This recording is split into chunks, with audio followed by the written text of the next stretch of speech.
Si ya tienes un negocio digital o de servicios y crees que tu problema es que no publicas lo suficiente, escucha esto. Muchos infoproductores y empresarios publican más, graban más, hacen más historias, más reels, más carruseles, pero siguen sin tener ingresos estables. Entonces piensan, necesito ser más constante.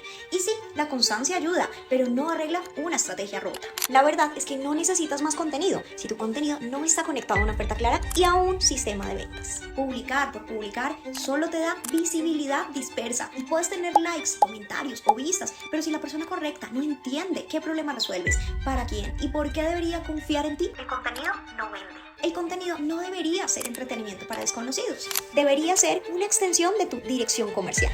Antes de publicar más, necesitas ordenar la raíz de tu negocio, qué vendes, a quién le hablas y qué camino debe recorrer esa persona hasta comprar. Si estás publicando mucho pero vendiendo poco, comenta contenido y hablamos.